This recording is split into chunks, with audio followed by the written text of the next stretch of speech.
Meus irmãos, graça e paz. Amém? Boa noite a todos. Vou convidá-los a abrir a sua Bíblia no primeiro livro das Crônicas, capítulo de número 4. 1 Crônicas, capítulo 4, versos 9 e 10. 1 Crônicas, capítulo 4, versículo 9 e o versículo 10.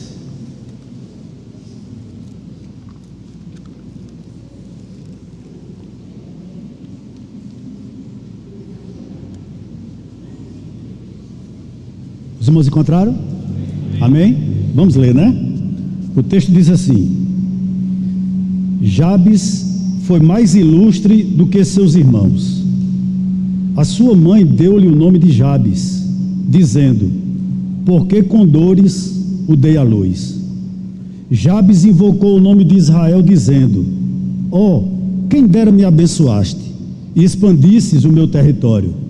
Que a tua mão esteja comigo, preserva-me do mal, para que não me sobrevenha a aflição. E Deus lhe concedeu o que ele tinha pedido. Vamos orar?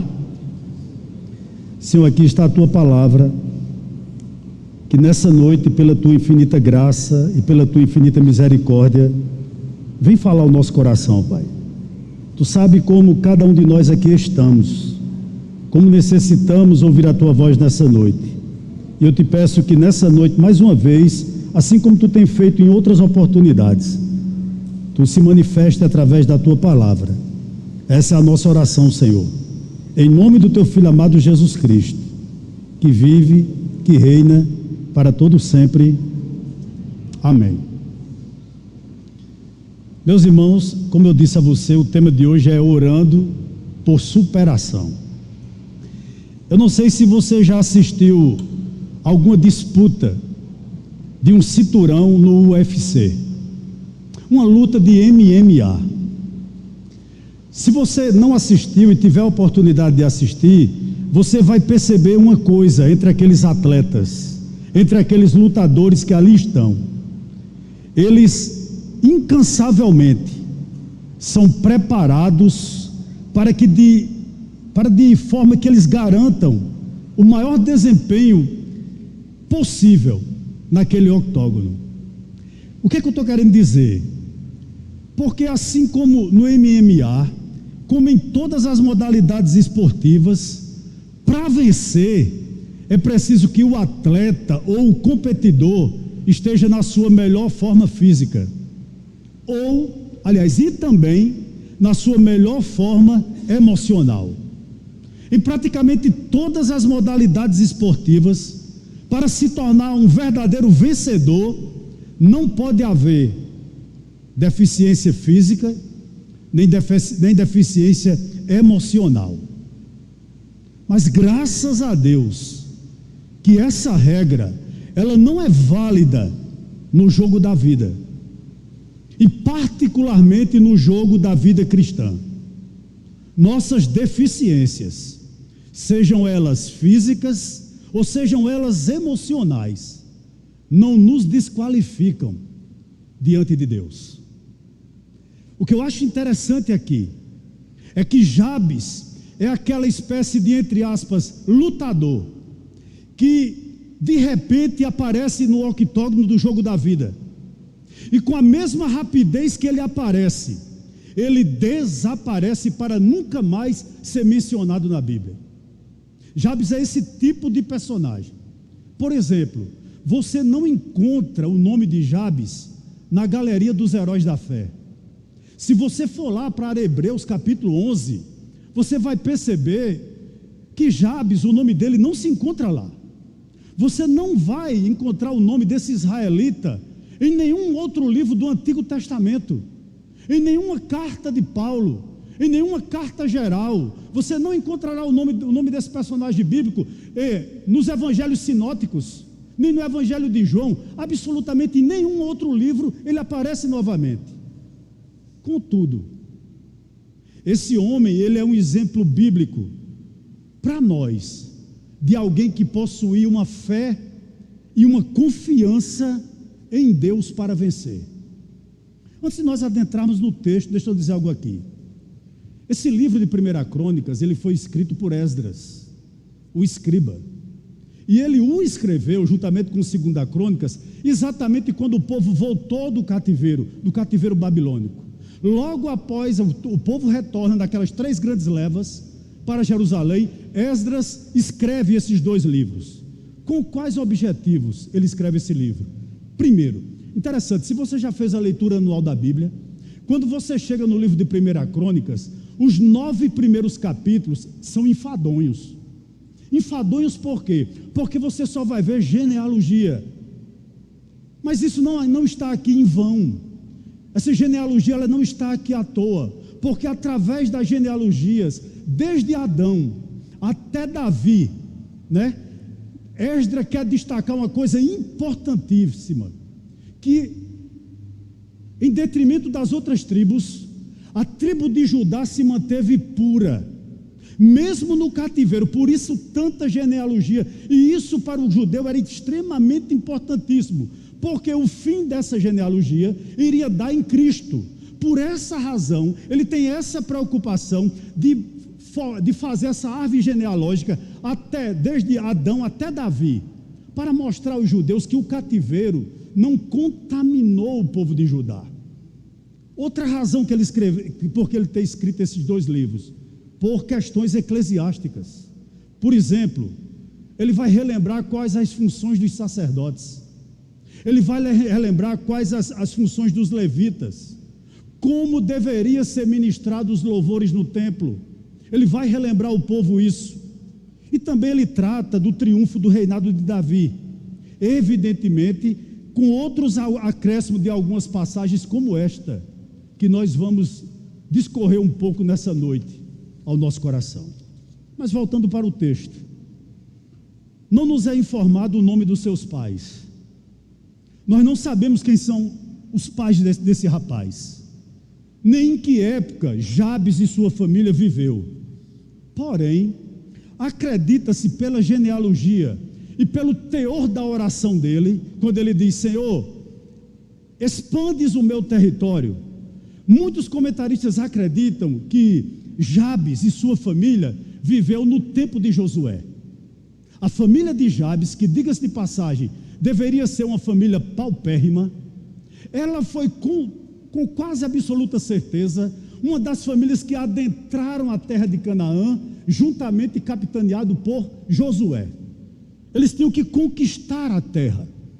Então, com base nesse pano de fundo que eu dei a vocês nessa noite, eu quero dividir essa mensagem em 3 verdades, ou em 3 pontos, melhor dizendo. Primeiro, a realidade dolorosa da vida. Nós vamos pensar um pouquinho sobre isso. Eu chamo a sua atenção novamente para o verso 9. Jabes foi mais ilustre do que seus irmãos. A sua mãe deu-lhe o nome de Jabes, dizendo: porque com dores o dei à luz.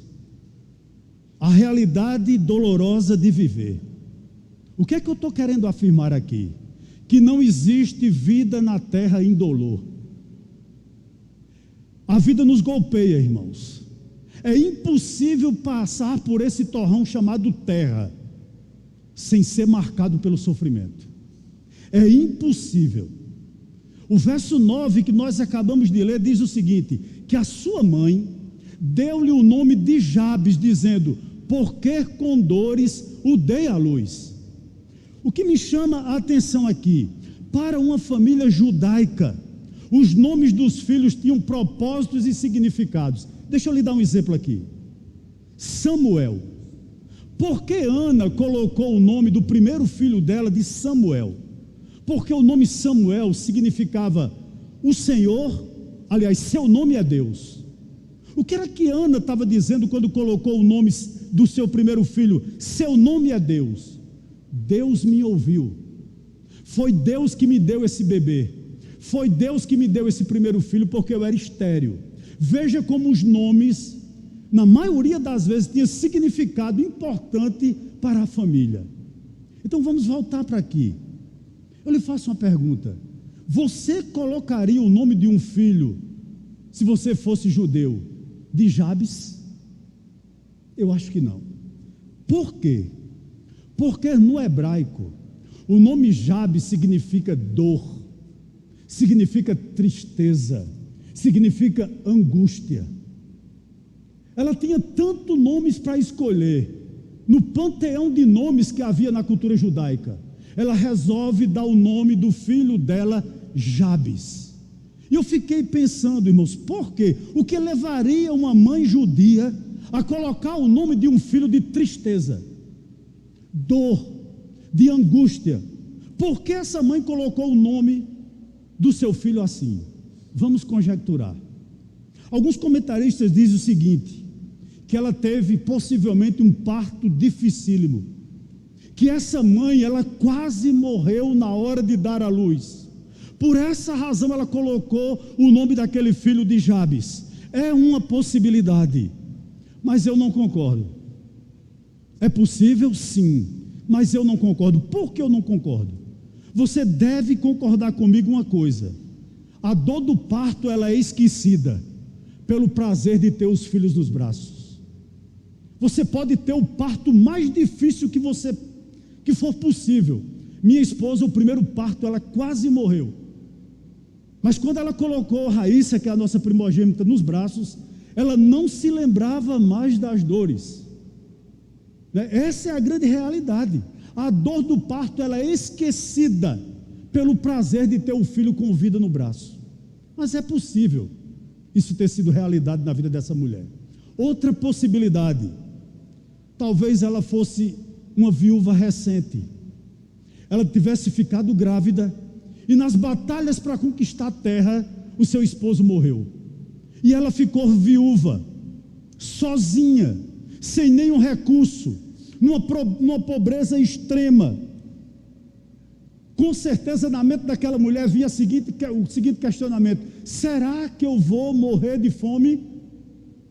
Porque não existia um homem, não existia o pai daquela criança para lutar pelas terras, pela conquista de terras, para que expandisse as terras contra os cananeus. E os cananeus atacavam Israel de todos os lados. Essa viúva, possivelmente, ela se sentia insegura. E por essa razão, quando ela colocou aquele menino nos braços, ela disse: que dor, que tristeza, que angústia.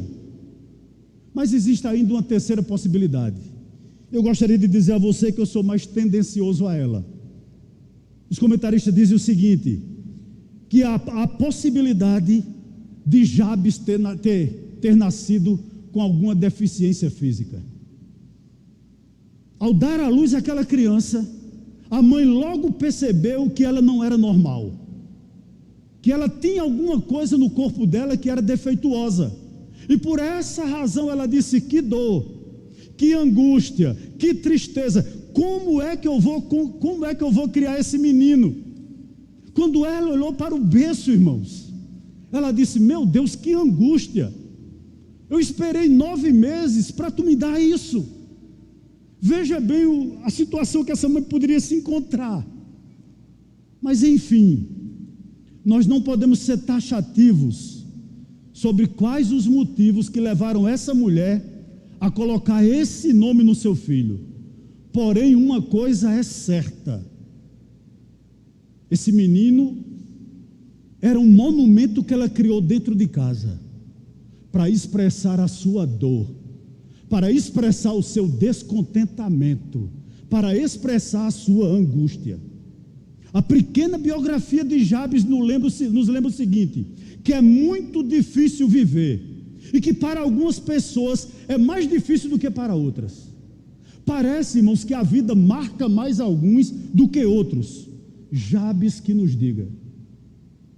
O que eu gostaria de chamar a sua atenção aqui?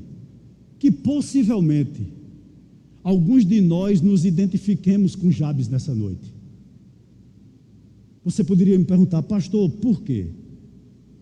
Será que você que está aqui é alguém que foi rejeitado desde o ventre por seus pais? Será que você que está aqui foi rejeitado ou rejeitada, abandonado ou abandonada, traído ou traída por seu cônjuge? Será que você se identifica com Jabes? Porque só sabe a dor de ser rejeitado quem é. Só sabe a dor da rejeição quem sofre rejeição. Me permita um parênteses aqui. Eu tenho um conhecido que ele há mais de 5 anos está vivendo um processo de depressão. Ele trabalha em uma determinada profissão e chegou um momento na vida dele que ele não pôde mais levar o pão para casa. E esse homem entrou em depressão. Interessante que ele é tratado dentro de casa pela esposa que se diz evangélica como um cão, como um cachorro. Até bater nele ela bate. E quando você olha para aquele homem, ele não tem mais alegria. O nome daquele homem poderia ser angústia, poderia ser dor, poderia ser tristeza, porque ele não pode conviver debaixo do mesmo teto com a mulher que ele resolveu que seria sua esposa. Talvez esse seja a sua situação hoje. Ou será que você sofreu algum abuso quando você era criança? Quem sabe um abuso sexual? Quem sabe um abuso psicológico? Alguém chegou para você, quem sabe até mesmo seu pai, sua mãe, e disse a você: você não vai dar para nada, você é um imprestável, você não vai ser ninguém, você nunca vai ser ninguém na vida. Talvez você tenha sofrido esse tipo de abuso. Ou quem sabe você é alguém que a vida tirou as suas oportunidades. Veja como a gente se identifica com Jabes. E como eu digo a você, parece que a vida é mais dura para alguns do que para outros. Eu resolvi na minha vida adotar um casal, irmãos, que recicla lixo. Sabe por quê? Aquele casal muito jovem, ele passa lá em casa toda terça e toda quinta-feira. E é um casal que eles não têm mais do que 25 anos e tem 3 filhos. Um neném ainda no carrinho. E aquele rapaz e aquela moça abrem aquele saco de lixo, enfiam a mão ali dentro, tiram as coisas, reciclam. E eu coloquei uma coisa no meu coração: Senhor, todo mês eu vou dar uma cesta básica a esse casal. E quando eu olho para aquele casal, eu chego à seguinte conclusão: a vida às vezes é mais carrancuda, a vida é mais difícil para uns do que para outros. Como é difícil viver. Quem sabe você que está aqui nessa noite, você é oriundo de um lar que sempre faltou tudo, que sempre faltou paz, que sempre faltou dinheiro, que sempre faltou carinho.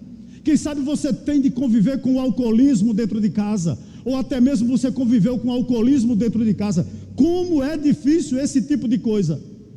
Quem sabe a sua dor, a sua tristeza, seja com um filho que não quer nada com Deus, vive desgarrado como se Deus não existisse. Talvez ele está envolvido agora em prostituição, com a homossexualidade, talvez ele esteja envolvido em drogas. Que dor terrível!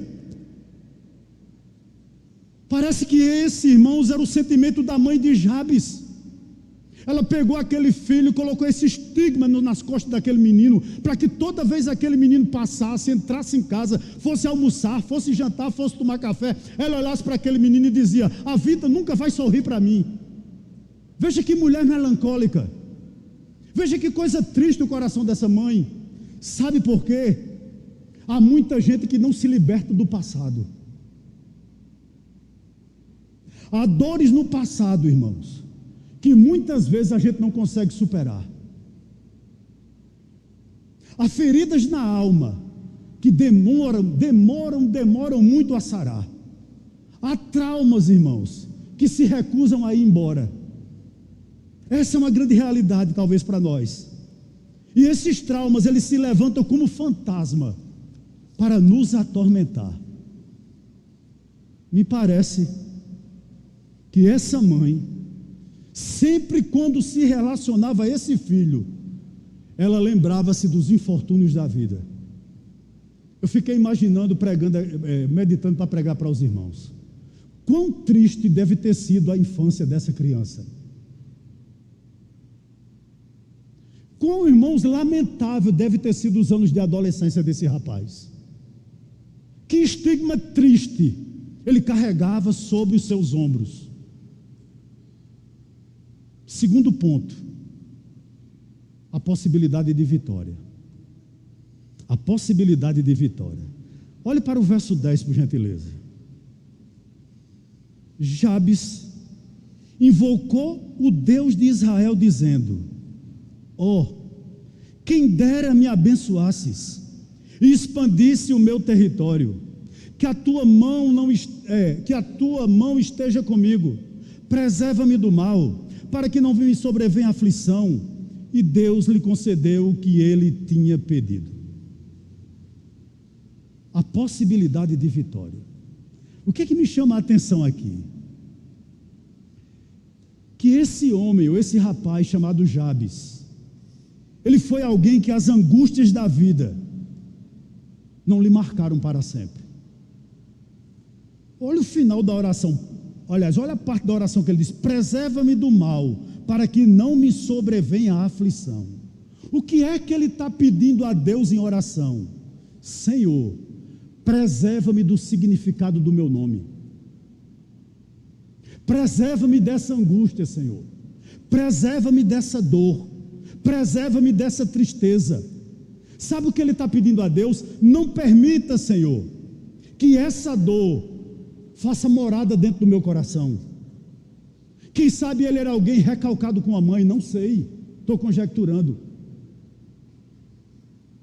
Talvez ele fosse alguém que sofresse, como diz nos nossos dias, bullying, pela sua deficiência física. E ele pede a Deus para guardar o coração dele. Meus irmãos, eu acho interessante que muita gente diz que a depressão é a doença do século. Mas desde que o mundo é mundo, desde a queda dos nossos pais, que a depressão faz parte da vida do homem. Porque o que é depressão? É você pensar que os problemas da sua vida a solução está nas suas mãos, e não está. Que os problemas, irmãos, que eu e que você tem, depende da resolução, depende de Deus, depende do Senhor. Isso é importante demais. O que eu chamo a atenção aqui a você? Olhe para o verso 9 novamente. O comecinho do verso 9, ele diz o seguinte: Jabes foi mais ilustre do que seus irmãos. Que informação importante a gente tem aqui. O que está dizendo?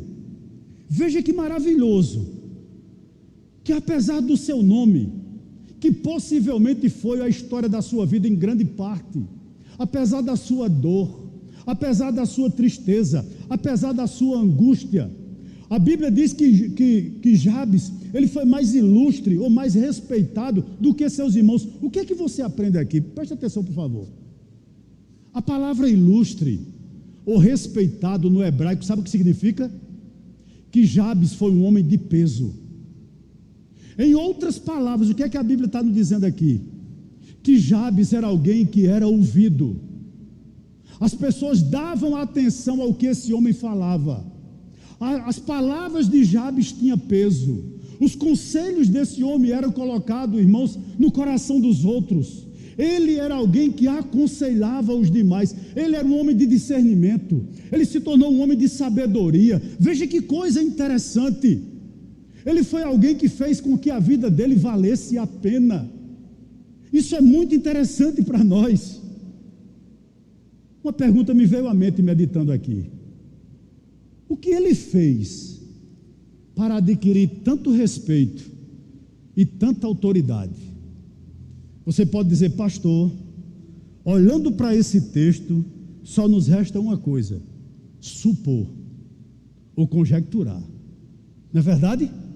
Mas eu vou chamar a sua atenção, por gentileza, para o mesmo livro no capítulo 2, verso 55.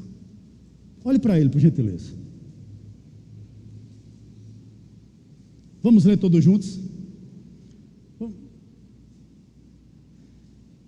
As famílias dos escribas que habitavam em... Eu não vi não. A família dos escribas que habitavam em... Foram os tiratitas, os semeatitas e os sucatitas. Estes são os queneus, que vieram de Amate, pai da casa de Recabe. O que a Bíblia está nos informando aqui? Jabes construiu uma cidade,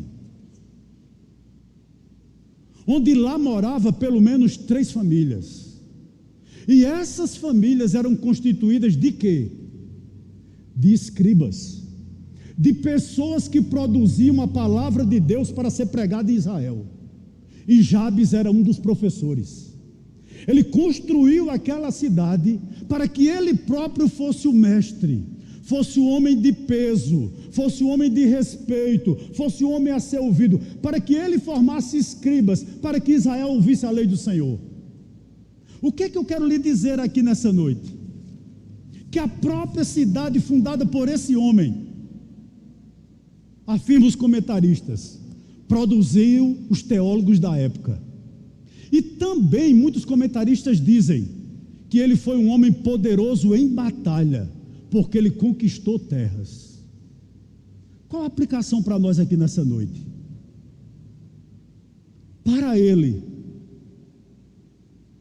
teve que conviver com seus irmãos debaixo da mesma tristeza, com a mesma falta de paz. Ele teve que enfrentar a depressão da mãe, ou talvez ele teve que enfrentar a própria deficiência física. Mas apesar de tudo isso, esse homem conseguiu se destacar. O que é que eu quero dizer a você que está aqui nessa noite me ouvindo? Não importa como você começou a vida, se adulterando, se roubando, se sendo espancado, se espancando, se sendo traído, em Cristo sempre há possibilidades de você se tornar alguém respeitado, alguém ilustre, alguém que faça com que a vida valha a pena. Que texto maravilhoso, irmãos! Não importa que família você nasceu, você pode dizer: ah, pastor, é porque você não conhece o meu lar. Ah, pastor, é porque você não sabe quem são meus pais. Ah, pastor, é porque você não sabe quem são meus filhos. Ah, pastor, é porque você não tem conhecimento do que eu passo no meu casamento. Não importa, porque você também não conhecia talvez a casa de Jabes. Você não conhecia a casa desse homem. Meus amados irmãos, a vida e o testemunho de Jabes é uma inspiração para acreditarmos que em Deus sempre existe a possibilidade de vitória para nós. Louvado seja o nome do Senhor para isso. Eu creio que a maioria de nós que estamos aqui somos produtos desse Deus que nos transformou, apesar de nossa família, apesar do que foi o nosso começo, apesar do que era a nossa casa, apesar do que nós éramos, Deus nos transformou. Terceira e última verdade nesse texto. Como ele conseguiu isso? Como é que possivelmente um deficiente, filho de uma mãe depressiva, num lar que não tinha talvez alimentação todos os dias, conseguiu vencer? Vamos pensar um pouquinho e a gente termina aqui. A virada na vida de Jabes começa quando ele toma a decisão de se relacionar com Deus de forma honesta. Ele foi orar. E o verso 10 é basicamente a oração que ele faz. Olha o que ele diz: Jabes invocou o Deus de Israel dizendo: ó, quem dera me abençoasse e expandisse o meu território, que a tua mão esteja comigo, preserva-me do mal, para que não me sobrevenha aflição. E Deus lhe concedeu o que ele tinha pedido. Ele começa dizendo: ó, quem dera me abençoasse. O que ele está pedindo aqui, irmãos? Isso é importante demais. Deus, minha vida sempre foi coberta por uma nuvem negra. Jabes está dizendo o seguinte: quando criança, eu não tinha nem o direito de sorrir. Veja como há pessoas assim, irmãos. Há pessoas dentro das igrejas amarguradas. Que coisa triste. Parece que vive uma eterna nuvem negra sobre a sua cabeça. E Jabes está pedindo a Deus exatamente isso: Senhor, tira essa nuvem negra de cima de mim, Talvez ele esteja pedindo o seguinte: tira essa dor, tira essa angústia, tira essa mágoa. Que coisa interessante. Se tu fizer isso, Senhor, tu me torna alguém ilustre, tu me torna alguém respeitável. É isso que ele está pedindo. Tira minha dor, Senhor, tira minha tristeza, Senhor, tira minha angústia, para que eu volte, ou pela primeira vez eu venha a sorrir. Você pode até perguntar: pastor, isso é importante por quê? Porque há muitas pessoas, irmãos, no nosso meio, que se dizem abençoadas por Deus.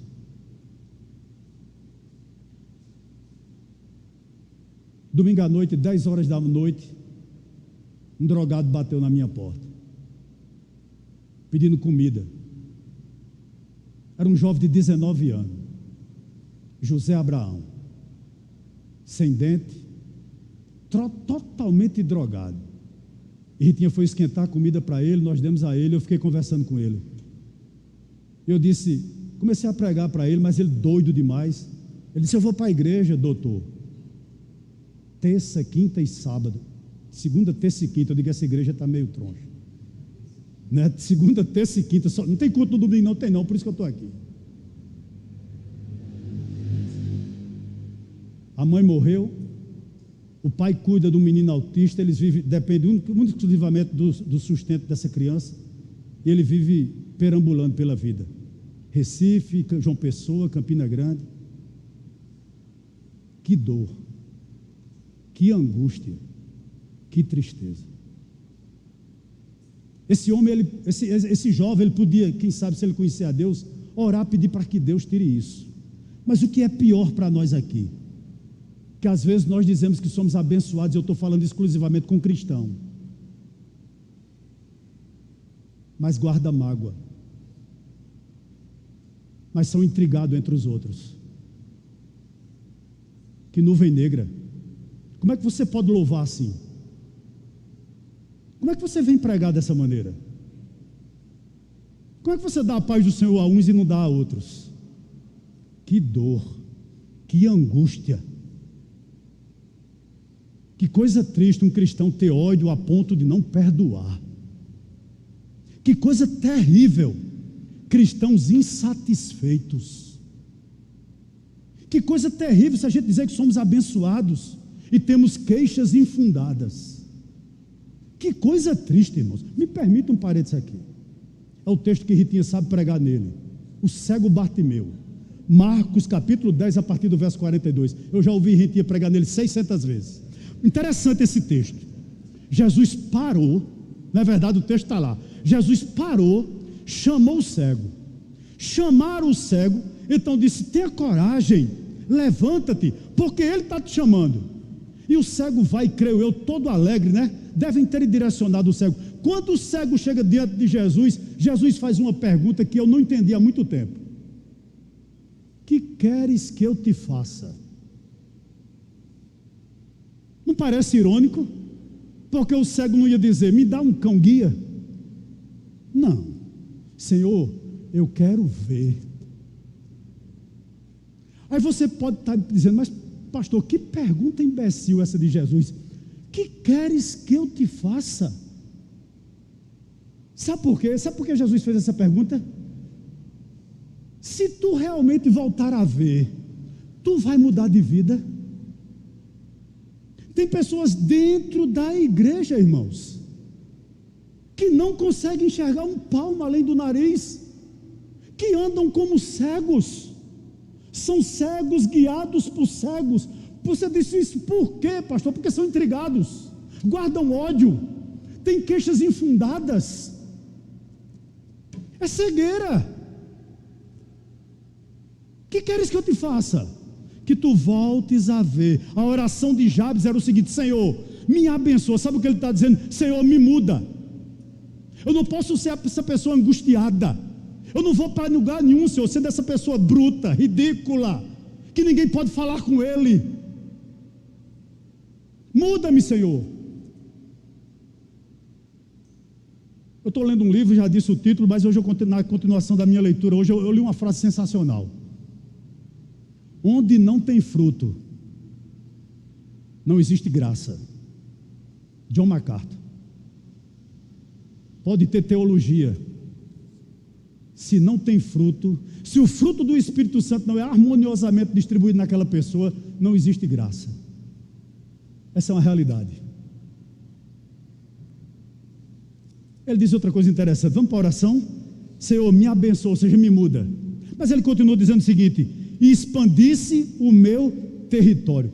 Ei, um texto desse isolado, na mão de um pregador da teologia da prosperidade, ele dá tanto glória, porque quando você lê, expande o meu território, dá a impressão que Jabes era uma pessoa cobiçosa, era uma pessoa avarenta. Ele estava pedindo o quê, pastor? Ele estava pedindo terra. É verdade, ele estava pedindo que Deus desse para a família dele mais território, para que ele pudesse plantar. Mas veja que é algo interessante aqui. Você só pode compreender esse texto compreendendo ou lendo ele em paralelo com Gênesis 3. Vamos fazer isso? Gênesis 3, do 1 ao 3. Primeiro livro da Bíblia, capítulo 3. Não, capítulo 12, né?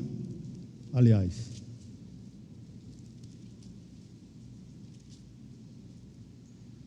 Um ao 3.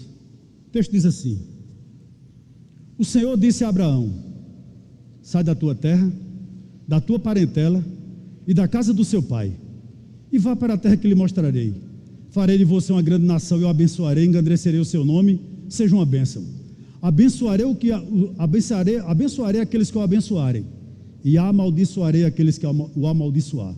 Em você serão benditas todas as famílias da terra. Para que Deus deu terra a Abraão? Deus deu tanta posse a Abraão, para que Abraão pudesse abençoar outras pessoas. O que é que Jabes está pedindo aqui? Quanto mais terra, mais família para alimentar. Quanto mais terra ele iria dividir com seus irmãos.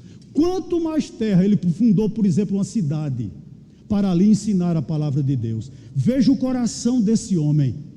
Lembre-se que ele construiu uma cidade e abrigou lá pelo menos 3 famílias, e lá formou escribas, lá ele lecionou, lá ele ministrou a palavra. Eu me lembro bem de John Knox: Senhor, dá-me a Escócia, dá-me a Escócia, Senhor, dá-me a Escócia, Senhor, senão eu morro. Será que nós temos pedido isso? A pergunta que eu gostaria de fazer a você que está aqui nessa noite: para que você pede a Deus um emprego melhor? Para que você luta tanto por um salário melhor? Para quê? Onde está seu coração? Você tem pedido a Deus um salário melhor para sustentar um missionário? Você tem pedido a Deus um salário melhor para investir, quem sabe, no social da sua igreja? Quem sabe deixar uma oferta lá no hospital da FAP? É essa a intenção que está no teu coração? Outra pergunta para a igreja do Médici aqui: para que você quer talento, se você não distribui o que você sabe com o teu irmão que está aí do teu lado? Para quê? Senhor, me abençoa, me dá mais terra, Senhor, porque eu posso alimentar meus irmãos. Deixa eu lhe dar um parênteses aqui nessa noite. Peço perdão a você. Um dos melhores pediatras de Campina Grande é Dr. Salomão de Medeiros. Ele é um senhor que já tem mais de 80 anos de idade. Infelizmente não é crente. Dr. Salomão é oficial do Exército, talvez ele seja tenente-coronel reformado do Exército. Professor da Universidade Federal de Campina Grande, aposentado. Não precisa trabalhar. Um homem com 84 anos de idade atende, sabe por quê? Porque o coração daquele homem está na medicina. Nasceu para ser médico. Com 84 anos ele sai da Liberdade onde ele mora para atender na Prata. Não precisa do dinheiro. faz muitas vezes por amor, porque o coração dele está lá. Nós temos melhorado nosso salário para quê? Nós temos pedido a Deus tanto talento para quê? Um conselho para os jovens que estão aqui nessa noite: quando você for casar, leia 1 Coríntios capítulo 7, porque quando você casa com alguém que atrapalha a sua vida cristã, Deus não está no negócio. 1 Coríntios capítulo 7, não é assim que Paulo manda que se escolha casamento? Se lhe atrapalha, não queira. A obra de Deus é mais importante. Se é pedra de tropeço do seu ministério, não queira não. Mas ele continua ainda dizendo o seguinte: que a tua mão esteja comigo. Oh, meu irmão, o que ele está pedindo aqui? Ou aliás, o que ele está afirmando? Que a tua mão esteja comigo. Todos os teus planos, abra teus ouvidos aí, todos os teus projetos, se Deus não fizer parte dele, você não vai muito longe. Não se iluda. Talvez você seja empolgado demais com o que você está fazendo, talvez você esteja até prosperando naquilo que você está fazendo, mas se Deus não faz parte desse negócio, é ilusão. Você está trabalhando em vão, você está se empenhando em vão. Não se iluda. Se Deus não está, não se iluda, você não vai muito longe. Ele está dizendo o seguinte: Senhor, que a tua mão esteja comigo. Eu estou pedindo terra, Senhor, eu quero alargar as minhas fronteiras. Agora, se tu não está nesse negócio, Senhor, deixa eu morando nesse rancho mesmo. Ele termina dizendo o seguinte: preserva-me do mal, para que não me sobrevenha aflição. Meus amados irmãos, não importa o seu passado, porque o nosso passado não determina necessariamente o fracasso da nossa vida. Em Cristo existe restauração. Preserva-me do mal. Talvez ele esteja dizendo assim: Senhor, quantas razões eu tenho para detestar minha mãe? Não deixe que esse espinho, que essa erva daninha entre no meu coração. Me preserva disso, Senhor, para que não me sobreveia aflição. Sabe o que ele está pedindo? Preserva-me de mim mesmo, desse coração tendencioso que eu tenho de ser rancoroso, de ser angustiado, de ter dor, de devolver na mesma moeda. Bateu, levou, bateu, levou. Me preserva disso, Senhor. Isso é maravilhoso demais. Sabe o que eu quero dizer a você aqui? Nenhuma medida de sucesso é segura se a presença de Deus não estiver com você. Quando Deus faz alguém prosperar, nos resta compartilhar com os outros. Eu posso testemunhar uma coisa aqui para você? Eu vou dizer aqui, irmão, diante de Deus. Eu tenho um carro velho de 2009. Se você andar nele, é uma sucata. Os bancos estão rasgados. Meu carro está muito sofrido. O que eu disser agora aqui, eu não quero terminar meu sermão se for verdade. Se não for verdade. Você pode, de forma lícita, e não tem nada errado com isso, chegar aqui na igreja amanhã, e tomara que isso aconteça, numa Ferrari 0 do ano. Eu estou dizendo aqui diante do Deus que é vivo. Eu não tenho nenhum incômodo no meu coração. Sabe por quê? Em 22 anos da minha vida, sabe o que Deus fez ultimamente no meu coração? Ser satisfeito nele. Eu só tenho um patrimônio na minha vida na terra, irmãos, que me preocupa. É minha família. É meu maior patrimônio. Deus pode me tirar tudo. Se não tirar de nós a salvação, Ele não tira, eu vou para a glória feliz. Mas eu concluo dizendo o seguinte para você nessa noite: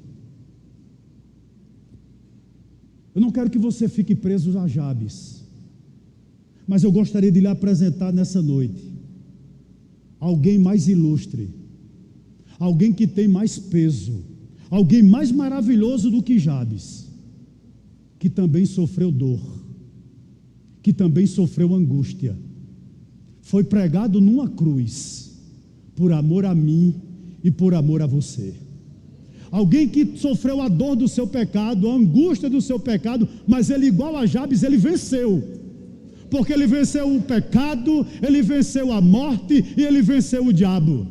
E não somente isso, ele expandiu o nosso território. Talvez você pensasse que sua vida era só 70, 80, 90 ou 100 anos, mas em Cristo, nosso Jabes, ele expandiu o nosso território. E hoje nós temos o quê? Vida eterna. Que Deus nos abençoe nessa noite. Louvado e exaltado seja o nome do nosso Deus. Amém. Então ore por superação. Louvado seja o nome do Senhor. Amém, meus irmãos?